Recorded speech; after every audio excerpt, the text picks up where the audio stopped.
خیر العمل T V کی طرف سے آپ تمام سبسکرائبر کو السلام علیکم ورحمۃ اللہ وبرکاتہ۔ امام زمان علیہ السلام کیوں نہیں آ رہے ہیں؟ استاد ضیاء آبادی حفظ اللہ فرماتے ہیں، میں نے ایک کتاب میں پڑھا ہے کہ تقریباً 200-300 سال پہلے نجف اشرف میں صالحین بہت زیادہ نیک مقدس افراد تھے۔ ایک دن وہ لوگ اکٹھا بیٹھے اور کہنے لگے، امام زمانہ علیہ السلام کیوں نہیں آ رہے؟ درحال کہ ہم لوگ 313 افراد کہ جن کی امام علیہ السلام کو ضرورت ہے موجود ہیں۔ وہ لوگ اسی سوچ میں پڑ گئے کہ امام علیہ السلام کے ظہور کی تاخیر کا راز معلوم کریں۔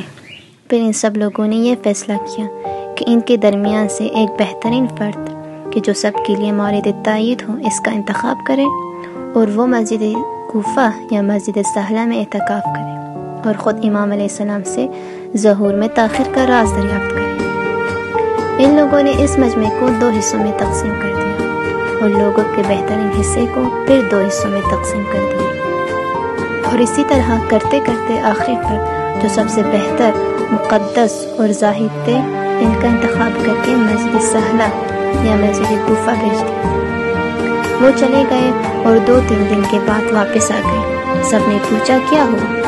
کہنے لگے، حقیقت میں جب نجف سے باہر چلا گیا اور مسجد سہلہ کی طرف جانے لگا تو کمال تعجب سے میں نے دیکھا کہ ایک بہت آباد اور سرسبز و شاداب شہر میرے سامنے ہے۔ میں آگے آگے چلتا گیا اور پوچھا، یہ کون سی جگہ ہے؟ مجھے بتایا گیا، یہ صاحب الزماں کا شہر ہے اور امام کا ظہور ہو گیا ہے۔ میں بہت خوش ہوا اور تیزی سے امام علیہ السلام کے دروازے پر پہنچا۔ کوئی آیا، اس سے میں نے کہا، امام علیہ السلام سے کہو فلاں شخص آیا ہے اور ملاقات کی اجازت چاہتا ہے۔ وہ گیا اور واپس آ کر کہنے لگا، مولا نے فرمایا ہے تم ابھی پہنچے ہو، تکے ہوئے ہو، فلاں آدمی کے گھر چلے جاؤ۔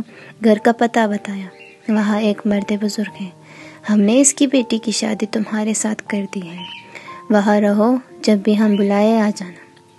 میں خوش ہو گیا اور جہاں مجھے بھیجا گیا تھا وہاں پہنچ گیا۔ وہاں میری بہت خاطر توازی کی گئی اور اس لڑکی کو میرے کمرے میں لے آئے۔ ابھی میں بیٹھنے بھی نہ پایا تھا کہ کمرے کا دروازہ بجنے لگا۔ میں نے پوچھا کون ہے؟ جواب آیا، امام علیہ السلام کا قاصد۔ امام فرما رہے ہیں، آ جاؤ، ہم قیام کرنا چاہتے ہیں اور ہم تمہیں کہیں بھیجیں گے۔ میں نے کہا، امام سے کہو آج رات ٹھہر جائیں۔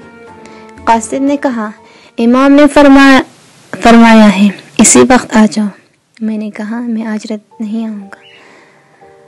بس جیسے ہی میں نے یہ کہا تو دیکھا کچھ نہیں ہے، نہ کوئی شہر ہے، نہ کوئی گھر، نہ کوئی دلہن، میں ہوں اور نجف کا صحرا۔ بس معلوم ہوا ہے یہ ایک مکاشفہ تھا اور ہمیں سمجھانا چاہ رہے تھے کہ ابھی ہم امام کے ظہور کے لیے تیار نہیں ہیں۔ اللہم اجل ولیک الفرج، الہی آمین۔ اسی کے ساتھ ہمیں دیجیے اجازت۔ والسلام علیکم ورحمۃ اللہ